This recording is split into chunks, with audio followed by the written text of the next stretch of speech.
Go back. But I'm Go Canadian. back to India. ഈ തെണ്ടികൾ പോകാൻ പാടില്ലായിരുന്നോ പാകിസ്ഥാനിലേക്ക്? തുറന്ന് സമ്മതിക്കാൻ നല്ല പേടിയൊക്കെ ഉണ്ടെങ്കിലും സംഖ്യകള് രഹസ്യമായി അംഗീകരിക്കുന്ന ഒരു കാര്യമുണ്ട്. ലോകത്തിനു മുന്നിൽ ഇന്ത്യയുടെ അഭിമാനം നരേന്ദ്രമോദി ഉയർത്തിപ്പിടിച്ചു എന്ന് പറയുന്ന ഈ കഴിഞ്ഞ 5 വർഷങ്ങൾ തന്നെ അമേരിക്ക, യൂറോപ്പ്, ഓസ്ട്രേലിയ തുടങ്ങിയ എല്ലാ രാജ്യങ്ങളും ഇന്ത്യക്കാർ ഏറ്റവും അരക്ഷിതരായി ജീവിക്കേണ്ടി വന്ന 5 വർഷങ്ങൾ അത് തന്നെയാണ്. അതിപ്പോഴും തുടരും. To go back to India.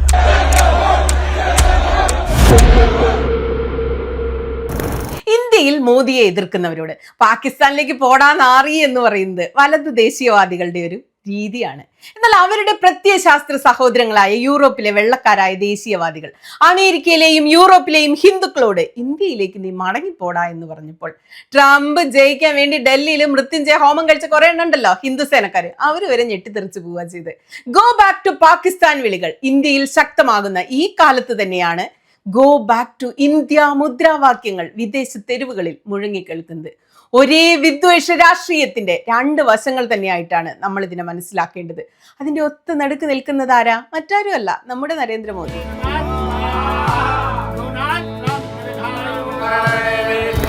ചരിത്രം എടുത്തു നോക്കിയാൽ ഒരു ലോക നേതാവും സഞ്ചരിക്കാത്ത വഴികളിലൂടെ നടന്ന ഒരാളാണ് നമ്മുടെ പ്രധാനമന്ത്രി Narendra Modi.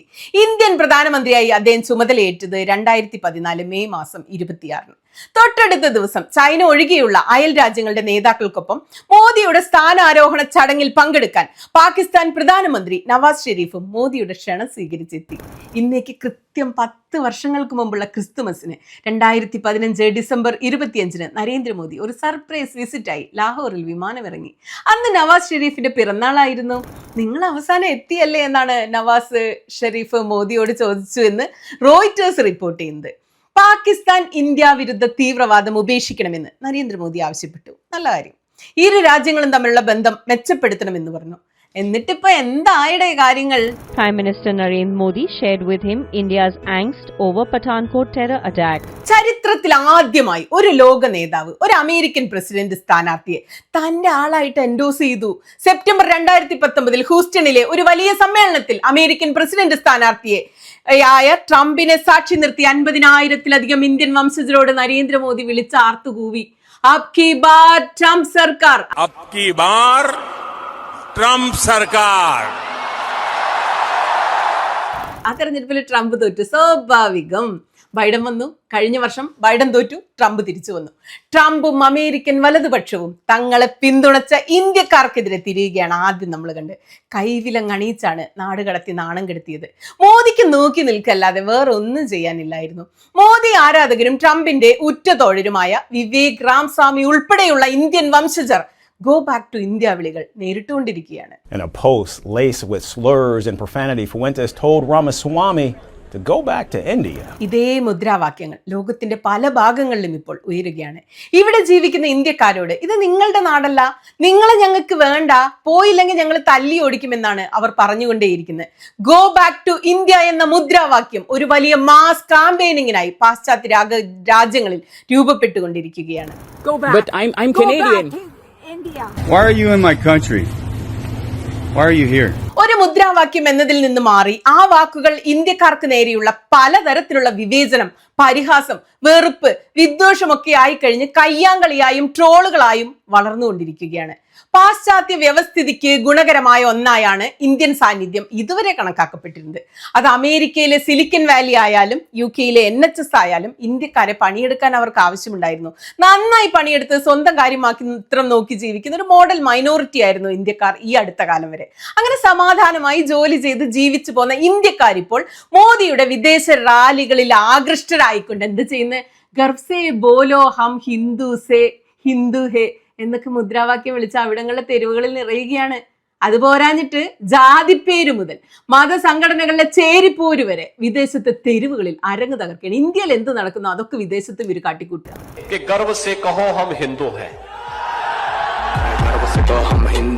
Go back to India എന്ന് സോഷ്യൽ മീഡിയയിൽ നിങ്ങൾ ഒന്ന് സെർച്ച് ചെയ്ത് നോക്കണം. ലഭിക്കുന്നത് നമ്മളെ പേടിപ്പെടുത്തുന്ന കാഴ്ചകളായിരിക്കും. പലതരം വിദ്വേഷ പോസ്റ്റുകൾ, അപരവിദ്വേഷം പരത്തുന്ന നിരവധി വീഡിയോകൾ. ന്യൂസിലൻഡിൽ നടന്ന സിഖ് മതക്കാരുടെ പ്രകടനത്തെക്കുറിച്ച് നമ്മൾ വീഡിയോ ചെയ്തില്ലേ? അതിന്റെ ഫോട്ടോകളും വീഡിയോകളും ഒക്കെ നിരത്തി വെച്ച് നിങ്ങളുടെ ഭീകരവാദം ഞങ്ങളുടെ മണ്ണിൽ വേണമെന്ന് സോഷ്യൽ മീഡിയയിൽ അലറി വിളിക്കുന്നവർ. അമേരിക്കയിൽ നിന്നുള്ള ഒരു വീഡിയോയിൽ കണ്ടത് ഒരു ഇന്ത്യക്കാരനെ നോക്കിക്കൊണ്ട് നിനക്ക് എന്താടാ ഞങ്ങളുടെ രാജ്യത്തെ കാര്യം, പോടാ പോടാ വൃത്തികെട്ടവനെ എന്ന് പറഞ്ഞ് ഇന്ത്യയിലേക്ക് പോകാൻ പറയുന്ന വെളുത്ത വർഗ്ഗക്കാരെ കാണാം. കാനഡയിൽ പെർമനന്റ് റെസിഡൻസി തേടി ഇവിടെ ഒരു പ്രകടനം നടത്തുകയുണ്ടായി. ആ ഇന്ത്യക്കാരുടെ വീഡിയോ ഷെയർ ചെയ്ത ശേഷം ഞങ്ങൾക്ക് നിങ്ങളെ വേണ്ട, നിങ്ങൾ ഇന്ത്യയിലേക്ക് മടങ്ങിക്കോ എന്ന് എഴുതുന്നത് 100 കണക്കിന് കനേഡിയൻ ചെറുപ്പക്കാരാണ്. വർഷങ്ങളായി കാനഡയിൽ ജീവിച്ച 2ാം തലമുറ ഇന്ത്യൻ വംശജനോട് നിനക്ക് ഇവിടെ എന്തടാ കാര്യം, ഞങ്ങളുടെ നാട്ടിൽ നിന്ന് പോടാ എന്ന് അലറി വിളിക്കുന്നത് മധ്യവയസ്കയായ സ്ത്രീകൾ പോലുമാണ്.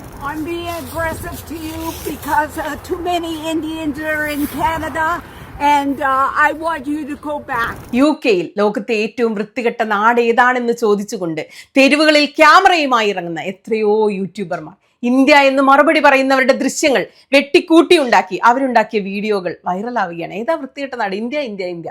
അത്ര 1-2 വീഡിയോകളല്ല ഓൺലൈനിലുള്ള. UK, Australia, Spain, New Zealand, Canada, അമേരിക്കയിലെല്ലാം കുടിയേറ്റക്കാരെയും മുസ്ലിങ്ങളെയും നാട് കടത്തണമെന്ന് പറഞ്ഞ് തടിച്ചുകൂടിയ 100 കണക്കിന് ആളുകളുടെ പ്രകടനങ്ങൾ നടക്കുന്നു. വീഡിയോകൾ വീണ്ടും സോഷ്യൽ മീഡിയയിൽ പ്രചരിപ്പിക്കുന്നു. What is the dirtiest country in the world? India? India. It's not India. That's a good guess. Give me one more guess. It's definitely India. ലോകം ഒരു ആഗോള ഗ്രാമമായി മാറിയ ഈ കാലത്ത്, മനുഷ്യൻ കൂടുതൽ തങ്ങളിലേക്ക് ചുരുങ്ങുന്ന ഈ കാലത്ത് തങ്ങൾ അനുഭവിക്കുന്ന എല്ലാ പ്രശ്നങ്ങൾക്കും കാരണം മറ്റു രാജ്യങ്ങളിൽ നിന്നുള്ളവരാണെന്ന് വിളിച്ചു പറയുകയാണ് ഇവർ. തങ്ങൾക്ക് വീടില്ലാത്തതിന് കാരണം കുടിയേറ്റക്കാർ, തൊഴിലില്ലാത്തതിന് കാരണം മറുനാട്ടുകാർ. കോവിഡിന് ശേഷമുള്ള ഒരു കാലഘട്ടത്തിലാണ് ഈ ഒരു രാഷ്ട്രീയ അന്തരീക്ഷം ഇങ്ങനെ മാറുന്നതും ഈ ഗോ ബാക്ക് ടു ഇന്ത്യ ക്യാമ്പയിനൊക്കെ ഇത്രയും ശക്തമാകുന്നു.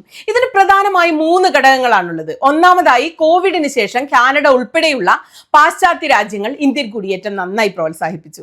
വലിയ രീതിയിൽ സ്റ്റുഡന്റ് വിസകൾ നൽകി. എന്നാൽ ആവശ്യത്തിന് ഹൗസിംഗ് സൗകര്യങ്ങൾ ഒരുക്കാൻ സർക്കാരിന് കഴിഞ്ഞില്ല. അങ്ങനെ പാർപ്പിട പ്രശ്നങ്ങൾക്കും കാരണക്കാരായി ഇന്ത്യൻ കുടിയേറ്റക്കാരെ കാണുന്നത്. കാനഡയിലെ തെരുവുകളിൽ ഇന്ത്യയിലേക്ക് മടങ്ങിപ്പോകൂ എന്ന ഗ്രാഫിറ്റികൾ നിങ്ങൾക്ക് എത്ര വേണമെങ്കിലും നോക്കിയാൽ കാണാം. ഇന്ത്യക്കാർക്കെതിരെയുള്ള വംശീയ അതിക്രമങ്ങൾ 2019-നും 2023-നും ഇടയിൽ വർദ്ധിച്ചത് 227%. ട്രംപിന്റെ അമേരിക്കയിൽ 43% ഇന്ത്യൻ വംശജർ ഒരിക്കലെങ്കിലും വംശീയ അധിക്ഷേപം നേരിട്ടിട്ടുണ്ട്. ഈ കണക്കുകൾക്ക് പിന്നാലെയാണ് 2025 മാർച്ചിൽ ഒരു പോഡ്കാസ്റ്റിൽ തന്റെയും ട്രംപിന്റെയും ആശയങ്ങൾ ഒന്നാണെന്ന് പ്രഖ്യാപിക്കുന്നത്. ട്രംപിന് അമേരിക്ക ഫസ്റ്റ്, എനിക്ക് India first. From this day forward, it's going to be only America first. अगर मेरा एक टैगलाइन है नेशन फर्स्ट. എന്നാൽ ട്രംപിന്റെ അമേരിക്ക ഫസ്റ്റ് നയവും മണ്ണിന്റെ മക്കൾ വാദവുമൊക്കെ ഇന്ത്യക്കാർക്കെതിരെയുള്ള നീക്കങ്ങൾക്ക് ആക്കം കൂട്ടുകയാണ് ചെയ്യുന്നത്. അമേരിക്കക്കാരുടെ തൊഴിൽ ഇന്ത്യക്കാർ തട്ടിയെടുക്കുന്നു എന്നാണ് ഇവരുടെ ആരോപണം. മലയാളിയായ വിവേക് രാംസ്വാമിയെ പോലെ ഇന്ത്യൻ കമ്മ്യൂണിറ്റിയിൽ നിന്നും റിപ്പബ്ലിക്കൻ നിരയിലേക്ക് ഉയർന്നു വന്ന തീവ്ര വലതുപക്ഷ നേതാവിന് പോലും കടുത്ത വംശീയ അതിക്രമമാണ് അമേരിക്കയിൽ നേരിടേണ്ടി വരുന്നത്.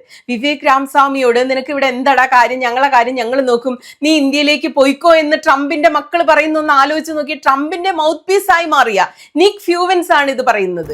Far-right activist Nick Fuentes has once again sparked outrage, launching a racist attack, this time at gubernatorial candidate and former presidential candidate Vivek Ramaswamy. അതേസമയം ഓസ്ട്രേലിയയിൽ മാർച്ച് ഫോർ ഓസ്ട്രേലിയ എന്ന പേരിൽ നടന്ന റാലികളിൽ മുഴങ്ങിയത് ഇന്ത്യൻ കുടിയേറ്റക്കാർക്കെതിരായ മുദ്രാവാക്യങ്ങളാണ്.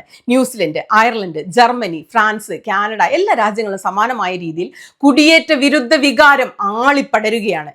കുടിയേറ്റ വിരുദ്ധ മനോഭാവം പെട്ടെന്നുണ്ടായതൊന്നല്ല കേട്ടോ. ഇതിന് പിന്നിൽ ചരിത്രപരമായ, സാമ്പത്തികപരമായ, സാമൂഹികപരമായ നിരവധി കാരണങ്ങളുണ്ട്. പല രാജ്യങ്ങളിലും നിലനിൽക്കുന്ന തൊഴിലില്ലായ്മ, പണപ്പെരുപ്പത്തിന്റെ ഒക്കെ കാരണം കുടിയേറ്റക്കാരാണെന്ന തെറ്റായ ധാരണയാണ് തീവ്ര വലതുപക്ഷ പാർട്ടികൾ പ്രചരിപ്പിക്കുന്നത് തന്നെ.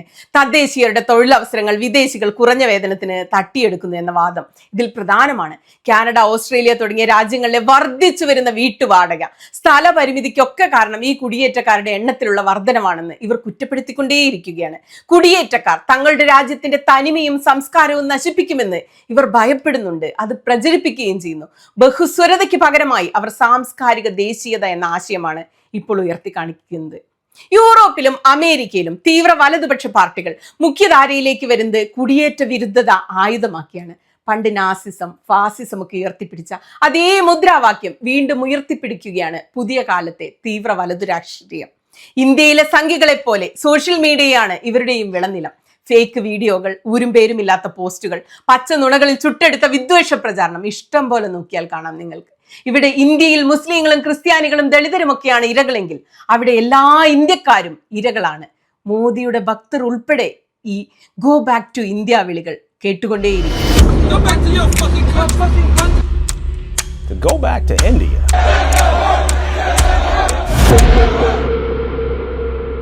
ഇന്ന് നമ്മൾ സംസാരിച്ചത് ലോകവ്യാപകമായി ഗോ ബാക്ക് ടു ഇന്ത്യ ആഹ്വാനങ്ങൾ എത്രമാത്രം ശക്തിപ്പെടുന്നു എന്നാണ്. നാളെ നമുക്ക് മറ്റൊരു പ്രധാനപ്പെട്ട വിഷയം സംസാരിക്കാനുണ്ട്. ചികിത്സ കിട്ടാതെ കാനഡയിൽ മരിച്ചു പോകുന്നു.